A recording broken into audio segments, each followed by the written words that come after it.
مفتی طارق مسعود کے بیانات کے لیے مفتی صاحب کے آفیشیل چینل مفتی طارق مسعود سپیچز کو سبسکرائب کریں۔ دوسری میں نے کہا تھا سورہ لقمان پہ کچھ بات کروں گا۔ سورہ لقمان میں بھی بہت اہم احکامات ہیں گھریلو زندگی سے متعلق۔ قرآن کہتا ہے وَإِذْ قَالَ لُقْمَانُ لِابْنِهِ وَهُوَ يَعِظُهُ، لقمان نے اپنے بیٹے کو نصیحت کی، اس نصیحت کو یاد کرو۔ اللہ کو باپ جو بیٹے کو نصیحت کر رہا ہے وہ نصیحت حالانکہ نبی کے دور سے پہلے کا واقعہ ہے۔ لقمان علیہ السلام پیغمبر تھے یا ولی اللہ تھے، کوئی مستند روایت سے ثابت نہیں ہے۔ ہم کہتے ہیں اگر اللہ کے نبی تھے تو ہم ان کی نبوت پہ ایمان رکھتے ہیں، نہیں تھے تو نہیں تھے، تو ہمیں معلوم نہیں ہے۔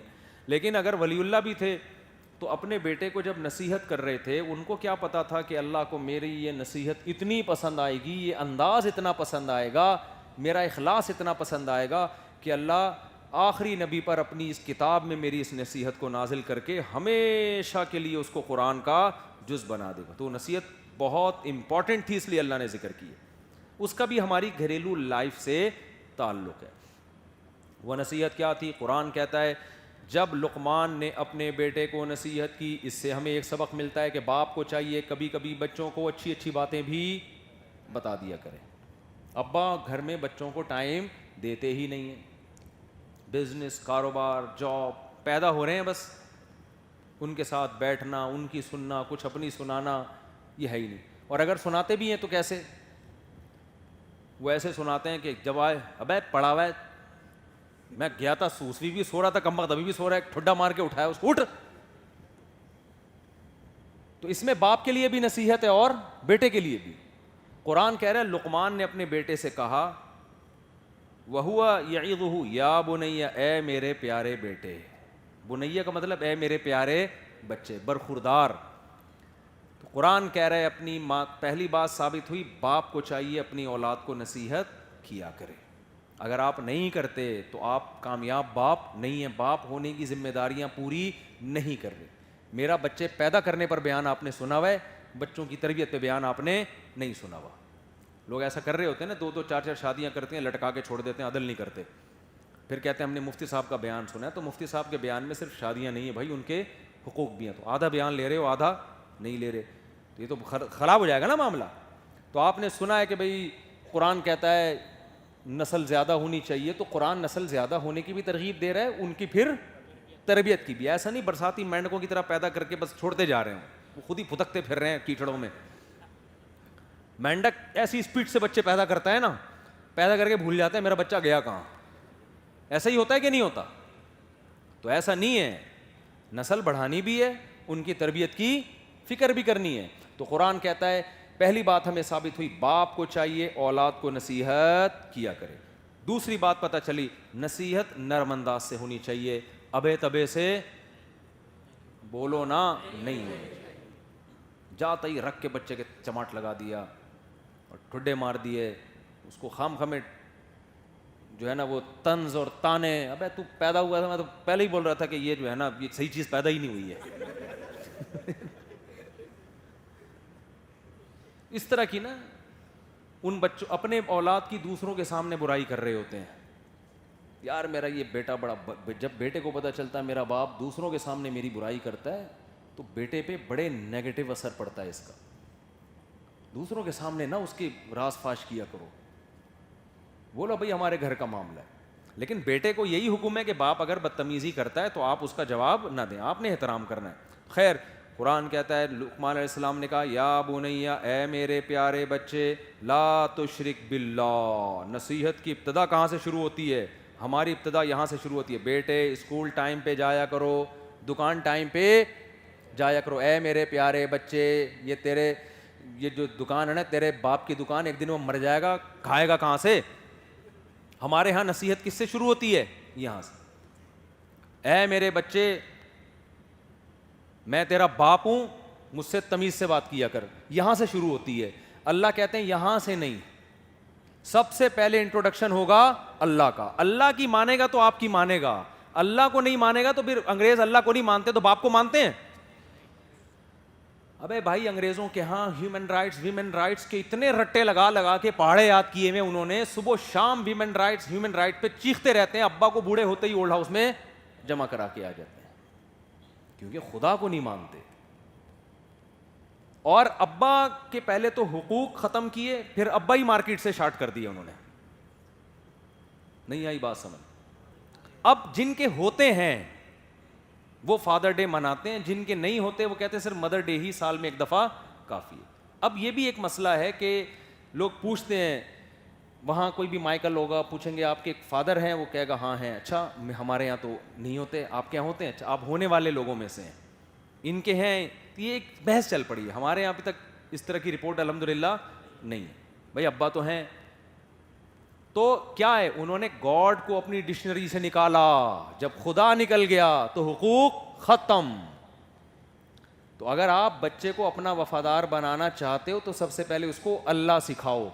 تو اس لیے لقمان علیہ السلام نے کہا یا بنیا, اے میرے پیارے بچے, لا تشرک باللہ. اللہ کے حقوق میں سب سے پہلا ہے کہ اس کو اکیلا مانا جائے, اس کے ساتھ کسی کو شریک نہ کیا جائے. اگر مسلمانوں میں اس کا رواج ہوتا, بچوں کی تربیت کلمہ توحید سے شروع کرتے, تو آج جو ہمارے معاشرے میں مزار پرستی, یا رسول اللہ مدد, یا غوث اعظم مدد, یا علی مدد, اور قبروں پہ سجدے, یہ مسلمانوں میں رائج ہوتے؟ یہ ہوئے اس لیے کہ ہم نے بچوں کی تربیت کلمہ توحید سے شروع کی نہیں ہے, دوسری چیزوں میں لگا دیا ان کو پہلے. اب نمازی بھی ہوگا بچہ, قبر پہ سجدہ کر رہا ہوگا, روزے بھی رکھ رہا ہوگا, اور قوالیوں میں شرکیہ کلام بھی پڑھ رہا ہوگا. عرب میں یہ بڑی اچھی عادت ہے, وہ بچے کو سب سے پہلے کیا سکھاتے ہیں؟ وہاں اسکولوں میں سب سے پہلے توحید, وہاں جمعے کے خطبوں میں سب سے پہلے توحید. تو اس کا ہمیں بھی رواج دینا چاہیے. تو بچے کو سب سے پہلے کیا سکھانا ہے؟ بیٹا ہم ایک خدا کو مانتے ہیں, ہندوؤں کی طرح ہمارے ہزاروں بھگوان نہیں ہوتے, ہم عیسیٰ کو اللہ کا بیٹا نہیں کہتے, ہم کسی قبر پہ نہیں جھکتے, سارے بزرگ, سارے اولیاء, سارے پیغمبر اللہ کے ایک جیسے محتاج ہیں. یہ ہے توحید. انتم الفقراء الی اللہ, اے لوگو سب اللہ کے محتاج. بیٹا نبی سے دعا نہیں مانگنی, فرشتوں سے دعا نہیں مانگنی. حاجات میں ایاک نعبد, اے اللہ ہم تیری عبادت کرتے ہیں اور تجھی سے مدد. تو اپنا انٹروڈکشن بعد میں, اللہ کا انٹروڈکشن پہلے. نہیں آ رہی بات سمجھ میں؟ اور اسٹائل نرم. اسٹائل کیا ہونا چاہیے؟ نرم. یا ابو نہیں, لا تشرک باللہ ان الشرک لظلم عظیم. بیٹا شرک چھوٹا جرم نہیں ہے, بہت بڑا جرم ہے. ہلکا نہیں سمجھ لینا اس کو, کیونکہ آج بچہ لبرل بن جاتا ہے, کہہ رہے کیا ہو گیا اگر وہ چرچ میں جا کے عیسیٰ کو اللہ کا بیٹا کہہ رہے ہیں, وہ مندر میں جا کے پتھروں کے سامنے, ابا یہ تو کلچر ہے, یہ تو ہر ایک کا اپنا کلچر ہوتا ہے, تو اس کو آپ ایز اے کلچر لیجئے. بچے جب براڈ مائنڈر ہو جاتے ہیں نا, اس طرح کی بحثیں شروع کر دیتے ہیں. جب پہلے دن سے اس کو بتا دیا بیٹا یہ کلچر نہیں ہے, یہ خدا کے ساتھ بہت بڑی زیادتی ہے, جس نے بنایا, بنانے میں کوئی شریک نہیں, تو آپ اس کے علاوہ کسی اور کے سامنے اپنی گردن کو کیوں جھکا رہے ہو؟ سمجھتے ہو کہ نہیں سمجھتے؟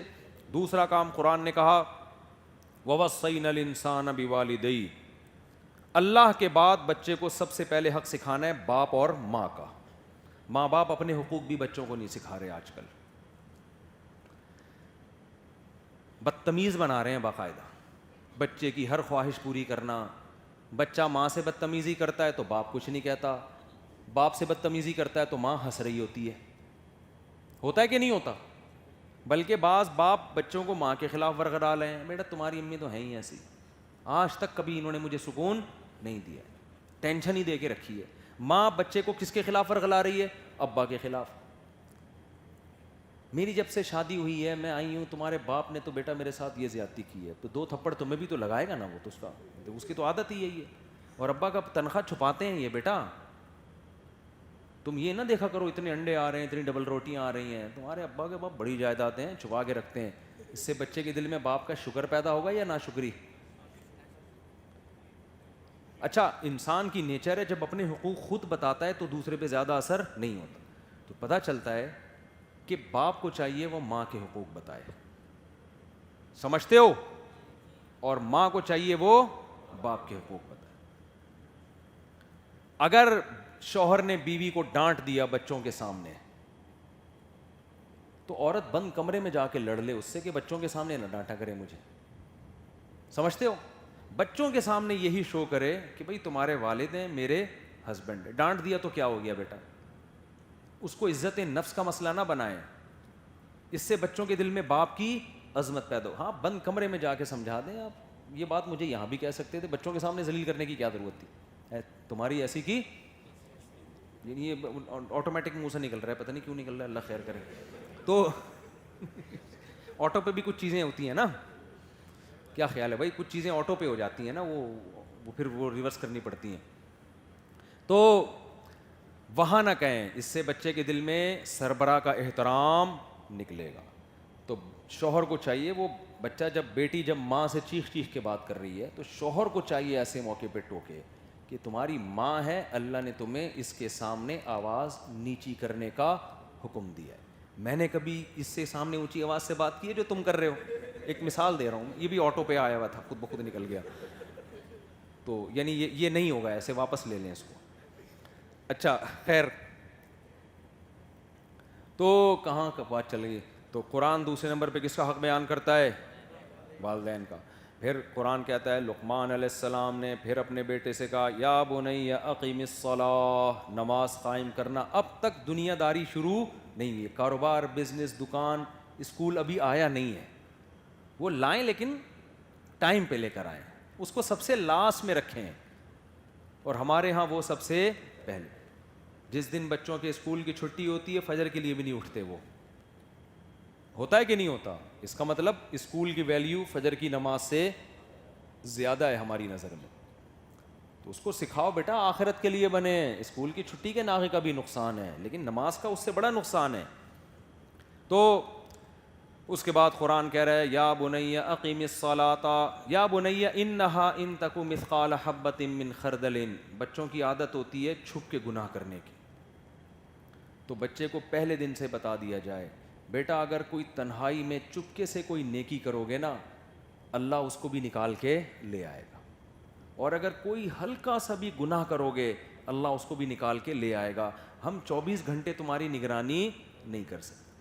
تم اللہ کے بندے پہلے ہو, ہماری اولاد بعد میں. کتنی بہترین. یہ غیر مسلموں کے پاس یہ آپشن ہے بچوں کو نصیحت کا اس طرح سے.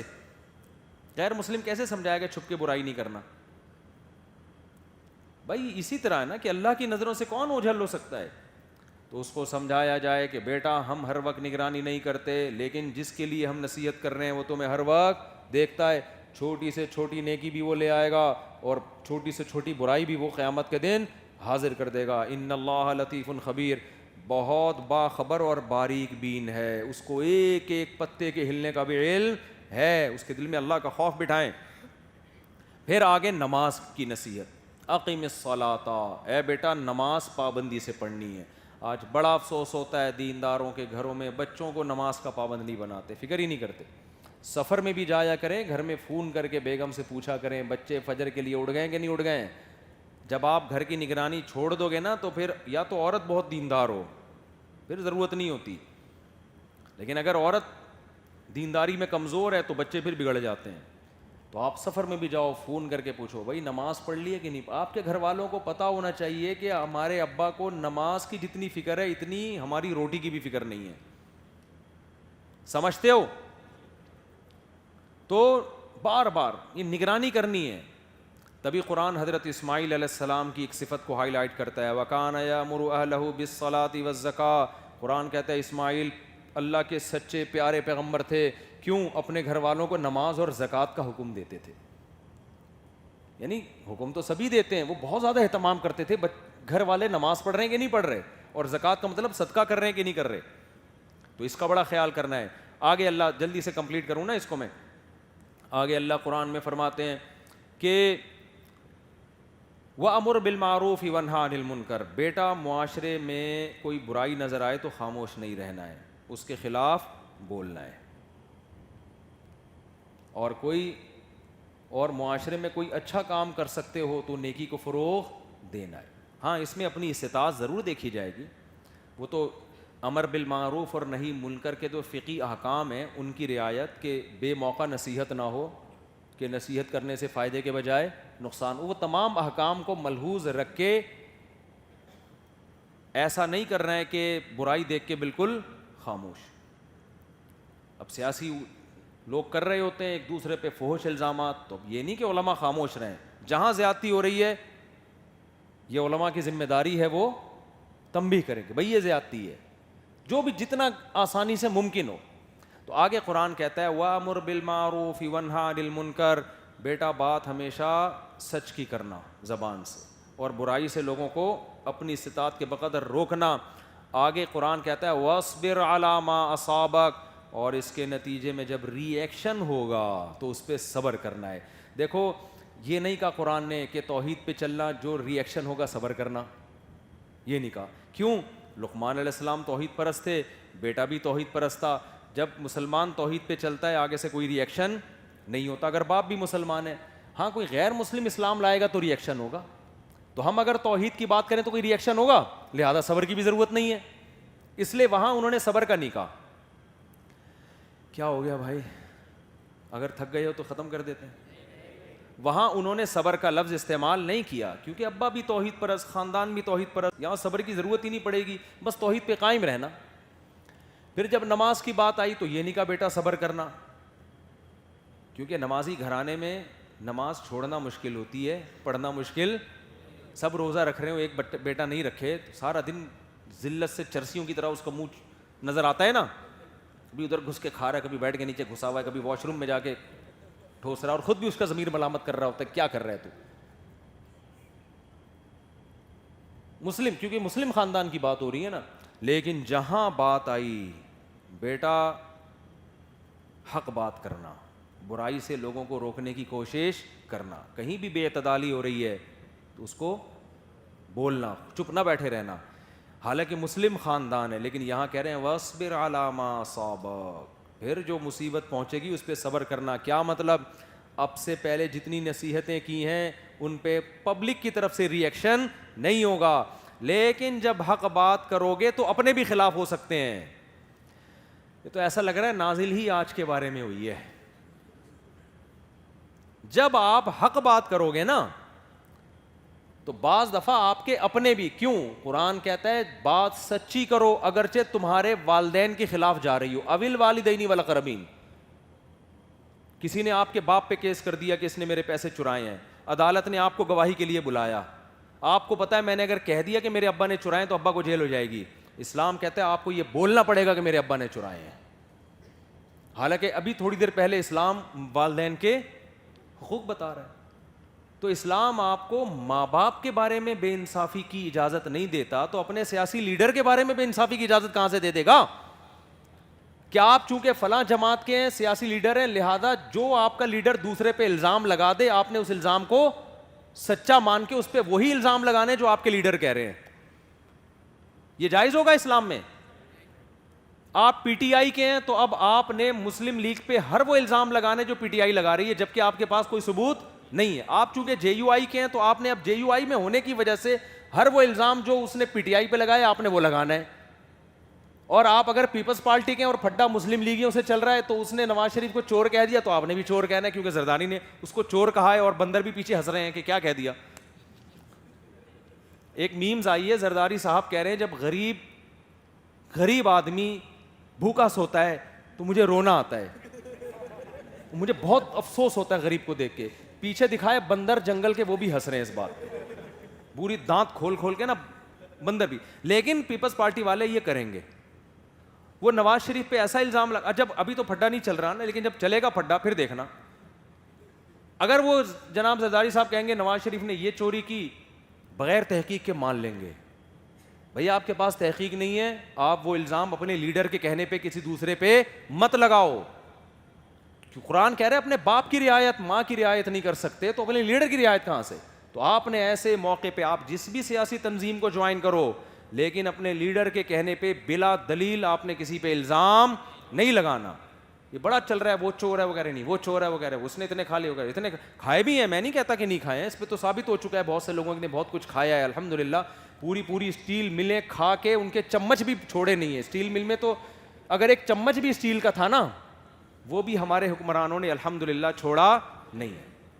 اسٹیل مل میں چمچ بنتے نہیں ہیں, اسٹیل مل میں تو خام لوہے کو لے جا کے سریے کی شکل میں نکالا جاتا ہے. تو اگر وہ سریا کھا جاتے تو ہمیں اعتراض نہیں ہوتا, لیکن اسٹیل مل میں جو دائیں بائیں اسٹیل کے چمچ پڑے ہوئے تھے, جو اسٹیل مل سے ان کا کوئی تعلق نہیں تھا, وہ بھی کھا گئے الحمدللہ. تو جن چیزوں کا اسٹیل مل سے تعلق نہیں ہے لیکن تھیں اسٹیل کی, جب ان کو نہیں چھوڑا تو جو جن کے لیے اسٹیل مل بنی تھی اس کو کون چھوڑے گا؟ تو کھائیں, میں مانتا ہوں, آپ یہ نہ سمجھیں کہ میں اپنے حکمرانوں کو کہہ رہا ہوں دودھ کے دھلے ہوئے, لیکن بعض الزامات ایسے ہوتے ہیں جو صرف دوسرے کو نیچا دکھانے کے لیے ہوتے ہیں. تو کوئی بھی کسی پہ لگائے, آپ نے اس الزام کو قبول نہیں کرنا. کوئی اچھا کام کرے اپریشیٹ کرنا ہے, آپ کی تنظیم کا کرے یا مخالف کرے, برا کام کر رہے حوصلہ شکنی کرنی ہے, آپ کی تنظیم کا کرے یا دوسرے کی تنظیم. یہ میرا حکم نہیں ہے بھائی, یہ کس کا حکم ہے؟ قرآن کا. اس پہ پتہ ہے کیا ہوگا؟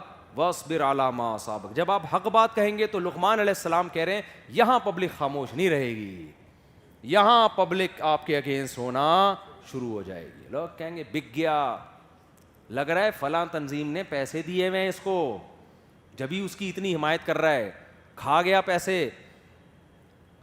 حالانکہ ان میں ایسے لوگ بھی ہوں گے جن کو جو ملنے کے لیے گئے ان کو چائے کا کپ بھی نہیں ملا. ایسے بھی لوگ ہوتے ہیں علماء بیچاروں کو, جو جس کی حمایت کر رہے ہوتے ہیں اس نے ان کو کبھی 5 روپے بھی نہیں دیے ہوتے. گھر جب کوئی کسی کے جاتا ہے تو بندہ چائے تو پلاتا ہے نا. بعض ایسے علماء بھی ہیں کسی سیاسی لیڈر کی حمایت کی, اس کے گھر ملنے کے لیے گئے, اس نے چائے بھی نہیں پلائی اس کو. وہ آ کے بتا رہے تھے چائے بھی تک ہی نہیں ملی, پھر بھی وہ اس کی حمایت کر رہے ہیں, اور لوگ الزام لگا رہے ہیں لاکھوں ڈالر کھایا ہوا ہے اس نے. سمجھ میں آ رہی؟ تو یہ ہماری قوم کا ایک المیہ ہے. تو خیر, کہاں سے کہاں بات چلی گئی. تو لقمان علیہ السلام نے بیٹے سے کہا بیٹا جب حق کرے گا نا پھر ہوگی, نماز پہ نہیں ہوگی. آپ نماز پڑھتے رہے, لوگ ویڈیو بنا بنا کے ڈالیں گے حضرت جی دعا میں رو رہے ہیں, دیکھو کتنا رو رہے ہیں, کتنے پیارے لگ رہے ہیں, یہ ہیں ہمارے شیخ. آپ طواف کر رہے ہیں, لوگ ویڈیو بنا بنا کے ہمارے شیخ طواف کر رہے ہیں, ہمارے شیخ مدینہ میں ننگے پاؤں چل رہے ہیں, ہمارے شیخ اتنا لمبا سجدہ کہ پولیس آئی اٹھانے کے لیے. اتنے پیارے ہیں ہمارے شیخ. ہمارے سیاسی لیڈر نے اس دن درود شریف پڑھا ہے. اس دن ہمارے سیاسی لیڈر کو میں نے دیکھا ٹوپی پہنے ہوئے بیٹھے ہوئے تھے, اتنے نیک ہیں. تو جو بھی اپنے سیاسی لیڈر کی ایک ٹوپی بھی ہوگی نا, کہ اس دن وہ ٹوپی پہن کے بیٹھا تھا, اتنے اسلامی ذہن ہے ان کا, اسلامی, دیکھو ٹوپی پہنی ہوئی تھی. اور دوسرا والا بھائی وہ پتہ نہیں کیا کیا کر رہا ہوگا, وہ اس سے زیادہ اچھے کام کر رہا ہوگا, اگر وہ 2 نمبر ہے. یہ چل رہا ہے مارکیٹ میں. تو اس لیے لقمان علیہ السلام نے اپنے بیٹے سے کہا بیٹا حق پہ قائم رہنا ہے, سمجھ رہے ہو, لیکن بتا دیا کہ باقی چیزوں پہ مخالفت نہیں ہوگی. اعتکاف سے جب گھر جاؤ گے تو گھر والے ہار لے کے کھڑے ہوئے ہوں گے, ہے یہ نا, اور حج سے آؤ گے ایئرپورٹ پہ استقبال کے لیے لوگ کھڑے ہوئے ہوں گے. لیکن جہاں گھر میں تم نے یہ کہہ دیا کہ یہ گھر میں ہمارے ٹھیک نہیں ہو رہا, بیگم پردہ کر لیا کرو, میرے بھائی سے تمہارا پردہ ہے, وہیں سے بیگم کا ری ایکشن شروع. سمجھتے ہو؟ جہاں بچے کو آپ نے کہہ دیا بیٹا, پیارے بچے, بہت پیارے بیٹے, ہر وقت پب جی نہ کھیلا کرو, میرے پیارے بچے, بہت القابات لگا دیے. بیٹا کہے گا ابا یار پتہ نہیں کیا ٹینشن ہے یار, یہ سعودیہ میں ہی رہتے تو اچھا تھا, یہ بس کمانے کی مشین ہے, ان کا کام ہے انڈے ڈبل روٹی, کھانا پینا, بڑا گوشت چھوٹا گوشت یہ پرووائڈ کرنا.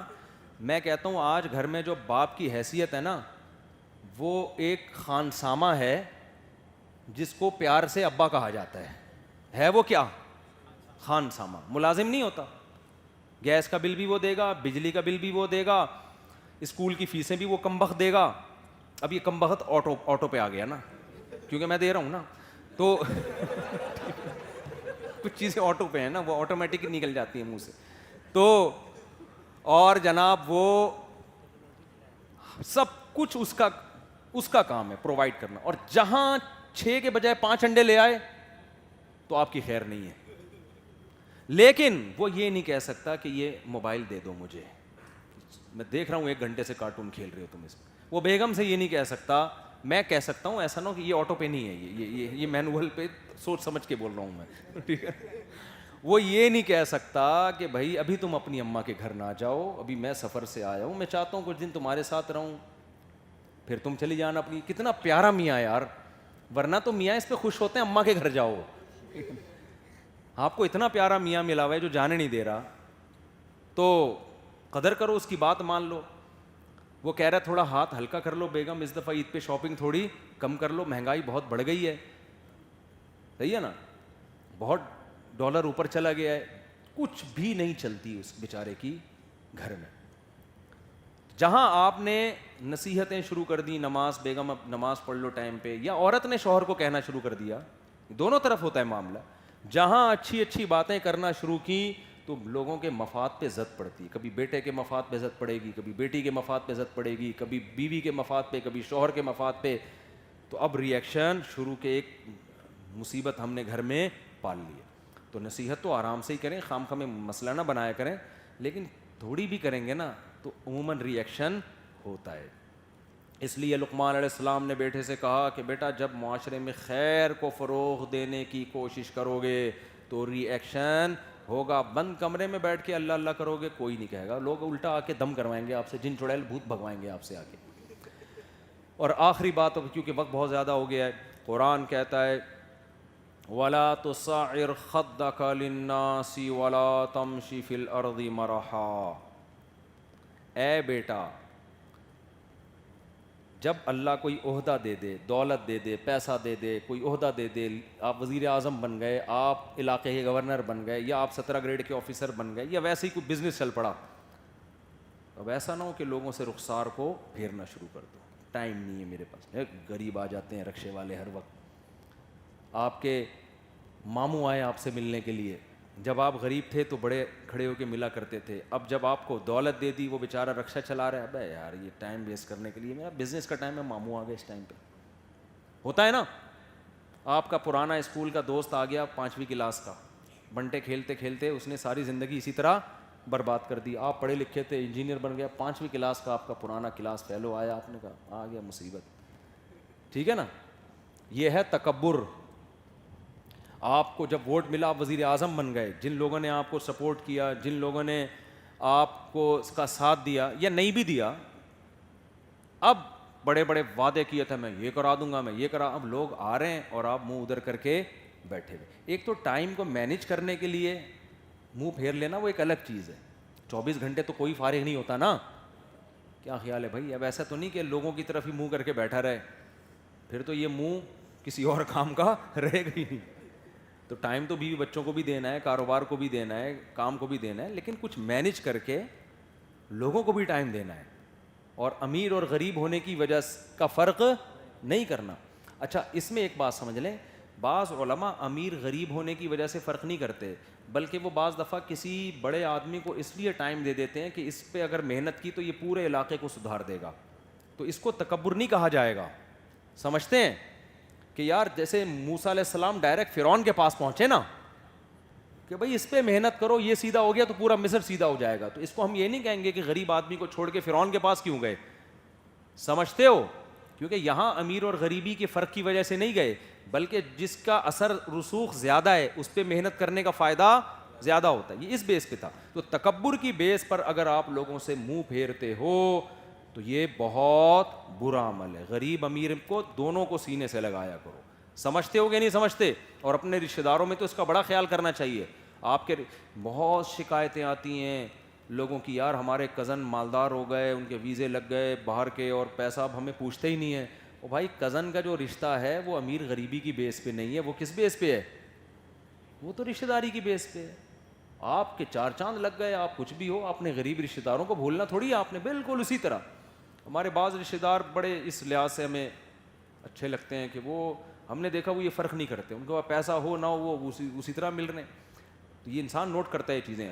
خیر جلدی سے یہ سورہ لقمان مکمل کر دوں, 2 نصیحتیں اور رہ گئیں. وَلَا تَمْشِ فِي الْأَرْضِ مَرَحًا, اے میرے بیٹے زمین پہ تکبر سے مت چلنا. یہ سورہ لقمان میں, سورہ بنی اسرائیل میں کیا ہے؟ سورہ لقمان سورہ بنی اسرائیل میں بھی ہے, سورہ لقمان میں بھی ہے. کیا ہے؟ یا اقیم الصلاۃ وامر بالمعروف وانہی عن المنکر واصبر علی ما اصابک ان ذلک من عزم الامور ولا تصعر خدک للناس ولا تمشی فی الارض مرحا. زمین پہ اکڑ کے نہ چلنا, چال ڈھال سے لگے کوئی اللہ کا بندہ جا رہا ہے, یہ محلے کے دادا بن کے گریبان کھول کے سارے دہشت گرد اسی تو پیدا ہوتے ہیں, بند کر دکان, جانتا نہیں ہے مجھے میں کون ہوں.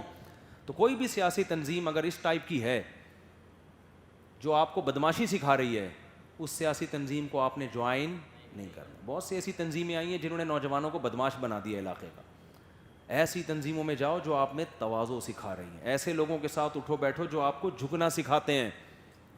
اور آخر میں اللہ نے کیا فرمایا کہ وقصد فی مشیک وغضض من صوتک, اپنی چال میں میانہ روی پیدا کرو. یہ چال ایک سائن ہے, اصل میں بتایا جا رہا ہے کہ جو بھی کام ہوگا اس میں جلد بازی نہیں کرنی ہے, افراتفری نہیں کرنی ہے. ہر کام دیکھو, اعتدال کسے کہتے ہیں, اقتصاد کسے کہتے ہیں, سستی اور جلد بازی, چستی نہیں, سستی اور جلد بازی کے بیچ کا راستہ. فوراً اب لوگ کیا کرتے ہیں, یہ کامیابی کا بہترین اصول سمجھا رہے ہیں لقمان علیہ السلام اپنے بیٹے کو, اس میں آپ کی دنیا بھی بنے گی اور آخرت بھی. جلد باز لوگ کبھی بھی کامیاب نہیں ہوتے. مثال کے طور پر ایک بندہ آپ کے پاس آیا, جی 1 کروڑ روپے مجھے دے دو, بزنس ہے اور لگاؤ, اور دیکھو دھم دھم لوگ چھاپیں گے, اور دیکھو وسیم بھائی نے مجھے دیے تھے, آج اتنے پیسے ہو گئے, فلاں نے دیے تھے, آپ نے 2 کروڑ اٹھا کے دے دیے, یہ لے بھائی. کوئی بھی فیصلہ کرنے میں جلدی نہیں بھائی, تحقیق کرو. لالچ میں آ کے نا انسان کہتا ہے بس میں, جیسے وہ مزاربت اسکینڈل نہیں چلا تھا, ہم چیخ چیخ کے تھک گئے بھائی, یہ 2 نمبری ہو رہی ہے, یہ بندہ پیسہ لے کے بھاگ جائے گا. ہم داڑھی والوں کو بھی سمجھا رہے, تبلیغ والوں کو بھی, ٹوپی والوں کو بھی, بغیر ٹوپی والوں کو بھی, او بھائی اتنا پروفٹ انویسٹمنٹ پہ کوئی نہیں دیتا, یہ کہاں سے دے رہا ہے. مجھے یاد ہے وہ دن, ہمارے استاذ حضرت مفتی احمد ممتاز صاحب, اللہ ان کی عمر میں برکت دے, وہ پورے ملک کا دورہ کر کے آئے, مدرسوں میں خطاب کر رہے ہیں, اسکولوں میں, جہاں جہاں ان کو موقع مل رہا ہے سب کو سمجھا رہے ہیں بھائی ایسا نہیں ہوتا, ایک آدمی اتنی رقم لے کے یہ بھاگ جائے گا. لیکن پیسہ اس نے اتنا دینا شروع کیا نا کہ آنکھیں اندھی ہونا شروع. مجھے یاد ہے لوگ آتے تھے, یار ہم اتنا سونا مفتی صاحب ہم لگا رہے ہیں, عورتوں تک نے کہا کہ بھائی سونا بیچو اور لگاؤ, ہم منع کر رہے ہیں کہ بھائی یہ نہیں, اتنی جلد بازی مت کرو. لیکن جہاں انسان کو زیادہ پروفٹ نظر آتا ہے وہ رسک لینا شروع کر دیتا ہے. نبی کا کیا طریقہ تھا, دع ما یریبک الی ما لا یریبک, مشکوک چیز کو چھوڑ دو, مشکوک چیز کو چھوڑ دو. اور حدیث میں یہ بھی آتا ہے, حدیث کا مفہوم ہے کہ جہاں نبی کو کسی چیز میں فائدہ زیادہ نظر آیا لیکن نقصان کا بھی خطرہ تھا, نبی نے اس کام کو چھوڑ کے وہ کام کیا ہے جس میں فائدہ کم ہو لیکن نقصان کا خطرہ نہ ہو. یقینی چیز کو لے لو بے شک وہ کم ہو. رشتہ آ گیا آپ کے لیے, جی وہ لڑکی بڑی خوبصورت ہے, اور لڑکی والوں نے رابطہ کیا, فوراً ہاں, شکل دیکھ کے کیا کر دیا فوراً, بس فراڈی ہو سکتی ہے بھائی, 2 نمبر لوگ ہو سکتے ہیں, اخلاق کا تمہیں پتہ ہے نہیں, جی بس پسند بہت آ رہی ہے, بھاگا جا رہا ہے, بھاگا جا رہا ہے, پاگل ہوا ہوا ہے. سارے فیصلے اسی طرح ہو رہے ہیں. تو لقمان علیہ السلام بچے کو اعتدال سکھا رہے ہیں, جلد بازی کسی بھی کام میں جلد بازی نہیں. شیخ بنانے میں بھی جلد بازی مت کرو. کسی پیر صاحب کا بیان سنا, انہوں نے رلا دیا آپ کو بیان میں, بڑی اچھی اچھی باتیں, آپ نے کہا یار بزرگ, اٹ از کالڈ بزرگ, اس کو کیا کہتے ہیں بزرگ, فوراً بیعت ہو کر اپنی زندگی ان کے حوالے کر دی. اتنی جلدی نہیں بھائی, تھوڑا بیٹھو, کچھ طویل عرصہ سنو ان کی, دیکھو کہ ان تلوں میں تیل کتنا ہے, ٹھیک ہے نا, لوگوں کے کہنے پہ نہ جاؤ. ہو سکتا ہے یہ سارے آپ جیسے بیوقوف بیٹھے ان کے گرد جو ان کو اچھا کہہ رہے ہیں, یہ بھی آپ کی طرح جلد بازی میں آئے ہوں. تحقیق کرو. حکیموں ڈاکٹروں میں بھی ایسا ہوتا ہے, اڑے سنا ہے فلاں جگہ ایک حکیم ہے کیلے سے کینسر کا علاج کرتا ہے, ایسے ہو جاتا ہے نا, ہر پاگل سے پاگل بھاگا جا رہا ہے. کیلے سے شوگر کا علاج, ہمارے دور میں ایک حکیم ایجاد ہوا تھا, کیلے سے شوگر کا علاج, سانس دمے کا علاج. کیلے اور دمے کا کوئی تعلق نہیں ہے آپس. پبلک جا رہی ہے, پیسہ بہا بہا کے پاگل ہو گئے, وہ دمہ اور بڑھ گیا ان کا ٹینشن سے. ہر کام میں کیا ہو رہا ہے. مجھ سے اکثر لوگ کہتے ہیں آپ کا بیان نہیں آیا, آپ کا بیان نہیں آیا. میں کہتا ہوں بھائی ہمیں پوری تحقیق ہی نہیں ہے. جب نئی یہ جو ابھی حکومت گئی ہے نا, اس کے دور میں ڈیم کے لیے چندے کا اعلان ہوا, جی ڈیم بنے گا چندہ دو, پانی. تو اب بعض لوگوں نے کہا فضائل ہونے چاہیے, پانی لوگوں کو پلانے کا کتنا ثواب, جو اس ڈیم میں چندہ ڈالے گا ہے. بھائی مفتی صاحب بیان کیوں نہیں کر رہے, کتنی فضیلت ہے ڈیم بنانے کی, بتاؤ نا, اپنا مدرسہ نہیں ہے نا, اس لیے. بہت لوگوں نے مجھے کہا آپ بیان کرو بیان کہ ڈیم بنانے کے لیے چندہ دینے کا کتنا فائدہ. کتے کو پانی پلانے پر جنت مل سکتی ہے تو کروڑوں لوگوں کو پانی پلانے پہ نہیں ملے گی. میں نے حضرت استاد صاحب سے مشورہ کیا, اپنے پیر و مرشد سے. استاد صاحب نے فرمایا ذرا ٹھہر جائیں, پتہ نہیں ہے ڈیم بنے گا کہ بھی نہیں بنے گا. کہا آپ نے چندے کا اعلان کر دیا, کروڑوں روپے آپ کے کہنے پہ لوگوں نے دے دیے, اور وہ جن لوگوں کے ہاتھ میں چندہ آیا وہ مارکیٹ سے کیا ہو گئے, شارٹ. ان کو کوئی نہیں پکڑے گا, سب آ کے بولیں گے اس نے بھی پیسہ کھایا ہوا ہے. تو اللہ کا میں شکر ادا کرتا ہوں میں نے چندے کا اعلان نہیں کیا تھا اس وقت. بڑے تانے دیے لوگوں نے, اعلان کرو. میں نے کہا نہیں بھائی, پہلے حضرت استاد صاحب نے فرمایا سب سے پہلے یہ تحقیق ہو کہ یہ پیسہ کن ہاتھوں میں جا رہا ہے, اس کی جب تک یقینی رپورٹ نہیں آئے گی اعلان نہیں کرنا. نمبر 2, جن ہاتھوں میں جا رہا ہے ان کا احتساب کیسے ہوگا, اس کا کیا حکومت نے سسٹم بنایا ہے کہ جب یہ پیسہ ان کے ہاتھ میں آئے گا تو یہ صحیح جگہ خرچ بھی ہوگا. جب تک یہ 100% یقینی اطلاع نہیں ملتی نہ ہم کوئی منع کریں گے. لوگ منع بھی نہیں کیا ہم نے کہ نہیں دیں, ہو سکتا ہے بھائی بڑا مضبوط سسٹم ہو ہمیں پتہ نہ. تو جلد بازی کسی بھی معاملے میں نہیں کرنی, دیر کر لو لیکن کام صحیح کر لو. سمجھتے ہو؟ اور پھر قرآن آخری آیت, بس یہ تو بہت ہی امپورٹنٹ ہے, وَغْضُضْ مِن صَوْتِكَ, اے میرے بیٹے اپنی آواز کو کیا کرنا ہے, پست. باپ گھر میں بیٹے کو سمجھا رہا ہے بولنا کیسے ہے, آہستہ. گھروں میں چیخو پکار کا بڑا ماحول ہے. بیگم بات کرتی ہے وہ اتنی اونچی آواز سے چیختی ہے, ابا جب بات کرتے ہیں چیخنا چلانا, بیٹا جب بات کرتا ہے تو دیکھو ہو نہیں رہا گھروں میں, ایسے چیخ رہے ہوتے ہیں, بچپن سے چیخ رہے ہوتے ہیں. اس سے گھروں کا سکون کیا ہو گیا, ختم. ہم نے بڑے علماء کے گھروں میں دیکھا ہے, جا کے ان کے گھر میں جاؤ, ایسے جیسے سوئی بھی پھینکو گے نا آواز آئے گی, اس سے سکون سے ہنسی خوشی زندگی گزر رہی ہوتی ہے. شوہر بیوی کو جب کچھ سمجھاتا ہے, دیکھیں آپ کائنڈلی آج آپ نے کھانے میں نمک تھوڑا تیز کر لیا ہے, کائنڈلی تھوڑا اس کا خیال کیا ہے, وہ کہتی ہے جی شکریہ مین, بہت آرام سے. باپ بیٹے کو سمجھاتا ہے بیٹا نماز پڑھ لے, نماز کا ٹائم ہو گیا ہے, اچھا نہیں ہوتا, اچھا ابو میں آ رہا ہوں. یہ چلتا ہے جو شریف لوگ ہیں نا ان کے گھروں میں.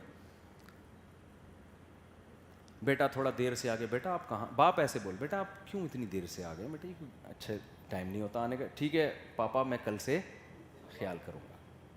پاپے لینے گیا ہوا تھا ٹھیک ہے نا. تو یہ گھر کا ماحول. اب بتاؤ لقمان علیہ السلام اپنے بیٹے سے کہہ رہے ہیں کہ آواز آہستہ رکھو, تو خود بھی تو آہستہ سمجھا رہے ہوں گے نا. ہمارے ہاں باپ جب بیٹے سے کہتا ہے نا کہ آواز آہستہ, تو چیخ کے کہہ رہا ہوتا ہے, یہ بات چیخ رہا ہوتا, کیا ہو گیا, شرم نہیں آتی تمہیں, نماز نہیں پڑھتا. پھر اب اگر آپ بچے کو سمجھائیں گے نا کہ آہستہ بولا کرو, تو بچہ آہستہ نہیں بولے گا, کیونکہ ماحول جو آپ گھر میں بنا رہے ہیں نا. ہمارے حضرت فرمایا کرتے تھے بعض علماء ایسے توحید پرست تھے, پوری زندگی توحید پر بیان کیا, جب انتقال ہوا تو ان کی قبروں کو لوگوں نے سجدہ گاہ بنا لیا. کیوں؟ توحید پر بات تو کی, ماحول توحید کا نہیں بنایا انہوں نے. سمجھتے ہو کہ نہیں سمجھتے؟ نہیں آئی بات میرا خیال. ماحول توحید کا نہیں بنایا, بدعت کے خلاف بات کی, ماحول بدعت کے خلاف کا نہیں بنایا. ایک خاتون نے حیا پر اتنا بہترین مضمون لکھا, ان کی جوان بیٹی کو ایک لڑکا پڑھانے آیا کرتا تھا بند کمرے میں. میں ان کا مضمون پڑھا اور ان کے گھر کے حالات مجھے پتہ تھے. میں نے کہا دیکھو مضمون حیا پر اتنی زبردست تقریر, گھر میں ماحول حیا کا ہے بھائی, یہ حیا کا ماحول ہے. آپ کی 17 سال کی لڑکی کو ایک 18 سال کا ٹیچر آگے پڑھا رہا ہے, تو بولنے سے نہیں ہوتا, ماحول بنا رہے. آپ بچے کو کہہ رہے ہو آہستہ بولو, اور یہی بات آپ زور سے بول رہے ہو. ایک امام صاحب تقریر کر رہے تھے, میں ان کے پاس گیا, میں جمعے کا بیان, بہت پرانی بات ہے, وہ کہہ رہے تھے حضرت علی نے فرمایا, میرے نا کان پھٹنے لگے نا, اسپیکر بھی اتنا تیز تھا. میں نے کہا یار ان سے بولو کیا حضرت علی نے اتنا زور سے فرمایا تھا؟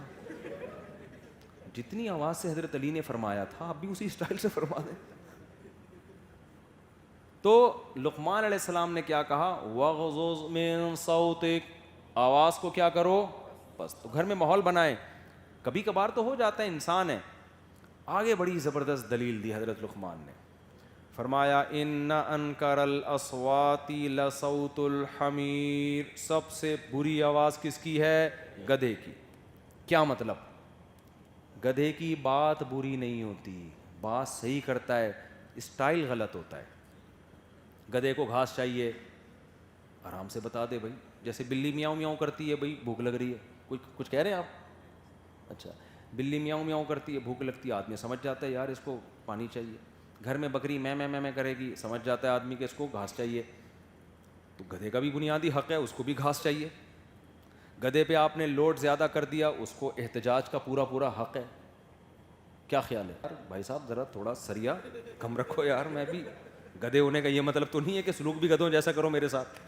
تم تو انسان ہو نا, میں گدھا ہوں لیکن تم کیا ہو؟ انسان ہو نا. وہ ایک آدمی کتے سے بہو کر کے بات کر رہا تھا, کتا کہتا میں تو کتا ہوں, تجھے کیا ہو گیا؟ تو اپنے اسٹائل میں بات کرنا مجھ سے. تو گدھا جو ہے نا, گدھے کے ساتھ وہ گدھا ہے, آپ اس پہ لوڈ ضرورت سے زیادہ ڈال رہے ہو, اس کی علامت گدھا وہ ہے, لیکن حرکتیں آپ کی گدھے والی. حرکتیں کس کی گدھے جیسی ہیں؟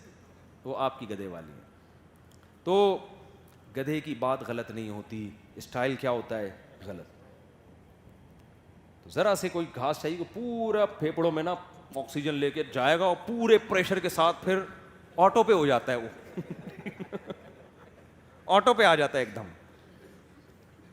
آدمی کہتا ہے بھائی چپ ہو جاتا. مجھے گدھے سے جو ہمیشہ تھر کا یاد آتا ہے. ہم لوگ تھر میں تھے یہاں پاک ایڈ ویلفیئر ٹرسٹ کی طرف سے. تھر میں ہم نے کیمپ لگانے تھے, خوراکیں تقسیم کرنی تھی, اور وہ مکاتب جو پاک ایڈ ویلفیئر ٹرسٹ نے بنائے ہیں, وہ میری ایک تصویر بھی تھر کی وائرل ہوئی نا, میں فجر کے بعد سو رہا ہوں, وہ تو کسی نے چپکے سے لے کر ڈال دی. وہ اس لیے کہ رات کو ہم سوئے نہیں تھے. ہم نے تھر میں کیا کیا, کوئی جگہ تو تھی نہیں, ریگستان تھا, تو مچھردانیاں لگا دی وہاں لوگوں نے ہمارے لیے نا. ہم اس میں لیٹ گئے, بہت تھکے ہوئے تھے ہم, سارا دن کے تھکے ہوئے, رات بھی نیند نہیں ہوئی تھی ہماری, بہت سخت سب کو نیند آ رہی. ہم جب لیٹے ہیں نا مچھردانیوں میں, پہلے ایک گدھے کی آواز آئی پوری اسپیڈ کے ساتھ نا, اتنی زور سے اس نے سانس کھینچ کے آٹو پہ آ گیا پھر وہ نا, خود بخود آٹومیٹک. ہم نے کہا ہوتا ہے, جنگلوں میں گدھے بھی ہوتے ہیں تو کوئی بات نہیں, خیر ہے, برداشت کرتے ہیں, تھوڑی دیر بعد سو جائیں گے. وہ خاموش ہوا, ایک دوسرا گدھا, وہ پوری اسپیڈ کے ساتھ. وہ خاموش ہوا, تیسرا گدھا. پھر ان تین کو دیکھ کے دو چار اکٹھے شروع ہو گئے. پھر جب ادھر ادھر گدھوں کی آواز آئی کہ ادھر کوئی گدھا چیخ رہا ہے, انہوں نے بھی ریپلائی کرنا شروع, ہاں بھائی کیا حال ہے, خیریت. یہ سب نے ایک دوسرے کی خیریتیں شروع ہو گئی. سب کیا ہوگی ایک دوسرے کی, ادھر وہاں بھائی خیریت ہے, رات اچھی ہے بھائی, کوئی مچھر تو نہیں کاٹ رہے, نہیں کوئی. اتنا بڑا پروگرام گدھوں کا شروع ہو گیا, ہم سب اٹھ کے بیٹھ گئے اور ہنس رہے تھے ہم اپنی قسم پرسی پہ. ہم نے کہا یار ان کو